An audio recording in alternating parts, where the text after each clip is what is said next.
ബീഫാണ് വാങ്ങിയിട്ടുള്ളത്. അപ്പോൾ ഫ്രീസറിൽ വെച്ച ബീഫാകുമ്പോൾ അതുകൊണ്ട് കുറച്ച് സോഫ്റ്റ് ഉണ്ട്. പക്ഷേ കുഞ്ഞു കുഞ്ഞു കറീൻ്റെ കഷ്ണങ്ങളായതുകൊണ്ട് അത് ഒന്നും കൂടി ചെറുതാക്കുന്നതിൻ്റെ ഒരു വിഷമം. വലിയ കഷ്ണങ്ങളാണെന്നുണ്ടെങ്കിൽ നമുക്കത് ആവശ്യത്തിന് കട്ട് ചെയ്തിട്ട് അങ്ങ് പോവായിരുന്നു. അപ്പോൾ അങ്ങനെ കുഞ്ഞു കുഞ്ഞു കഷ്ണങ്ങളാക്കി മുറിച്ചിടുന്നുണ്ട്. അപ്പോൾ മുറിച്ചിട്ടതിന് ശേഷം നല്ല 3-4 പ്രാവശ്യം നല്ല വൃത്തിയായിട്ട് കഴുകി എടുത്തേ. എന്നിട്ട് കുറച്ച് മഞ്ഞളും മുളകും ഉപ്പും കൂടി നല്ലോണം തിരുമ്പി പിടിപ്പിച്ചിട്ട് കുക്കറിലിട്ടിട്ട് ഇനി വിസിലടിക്കുക വേണ്ടത്. പക്ഷേ ഒരു തുള്ളി വെള്ളം പോലും ചേർക്കാണ്ട് വേവിച്ചെടുക്കണേ. അങ്ങനെ വേവിച്ചെടുത്തിട്ടാകുമ്പോൾ അതിനകത്ത് തന്നെ ബീഫിൻ്റെ കുറച്ച് വെള്ളം ഉണ്ടാവും.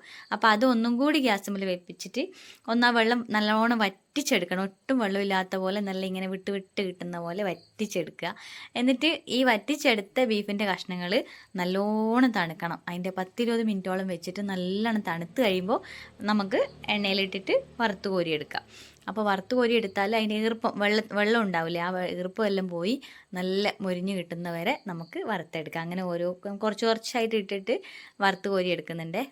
ചട്ടിയിൽ വറുത്തതിൻ്റെ പൊടിയൊക്കെ ഉണ്ടായിരുന്നു. അതുകൊണ്ട് ചട്ടി ഒന്നും കൂടി ക്ലീൻ ചെയ്തതിന് ശേഷം ഞാൻ പുതിയ നല്ലെണ്ണ ഒഴിച്ചേ.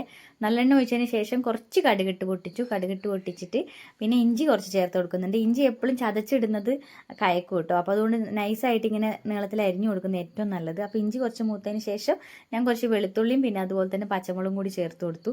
പിന്നെ ഞാൻ ബീഫ് അവിടെ നേരത്തെ ഞാൻ പെരിഞ്ജീരകം ചേർക്കണം എന്ന് ഓർത്തായിരുന്നു, അത് മറന്നുപോയി. അപ്പോൾ ഞാൻ കുറച്ച് ഉപ്പ് ഇട്ടതിന് ശേഷം പെരിഞ്ജീരകം കൂടി ചേർത്ത് കൊടുത്തു. എന്നിട്ട് അതൊന്നും കൂടി ഒന്ന് മൂപ്പിച്ചു. അതിനുശേഷം ഞാൻ കുറച്ച് മഞ്ഞൾപ്പൊടി അതുപോലെ തന്നെ ആവശ്യത്തിന് മുളക് പൊടി, കാശ്മീരി മുളക് പൊടിയായിട്ട് ചേർത്തിട്ടുള്ളത്. അതിനുശേഷം ഞാൻ വറുത്ത് വെച്ച ബീഫും കൂടി ചേർത്ത് കൊടുത്തു. എന്നിട്ട് ഞാൻ മുളക് പൊടിയൊക്കെ ഇടുന്ന സമയത്ത് ഗ്യാസ് ഓഫാക്കി വെച്ചായിരുന്നേ. എന്നിട്ടാണ് ഞാൻ ഇതെല്ലാം ചേർത്തിട്ടുള്ളത്. എന്നിട്ട് ഞാൻ വിനാഗിരിയൊക്കെ ഒഴിച്ചിട്ട് പിന്നെയും ഗ്യാസ് ഓണാക്കി. എന്നുവെച്ചാൽ ഇത് കുറേ നാളത്തേക്ക് ഇരിക്കണം എന്നുണ്ടെങ്കിൽ വിനാഗിരി ഒഴിച്ചിട്ട് ഒന്നിങ്ങനെ തിളപ്പിക്കുന്നത് നല്ലതാണ്. അപ്പോൾ വിനാഗിരി ഒഴിച്ച് പിന്നെ ഉപ്പും ആവശ്യത്തിന് ചേർത്തിട്ട് നല്ല വറ്റിച്ച് പാകത്തിനാക്കി എടുക്കുന്നുണ്ട്.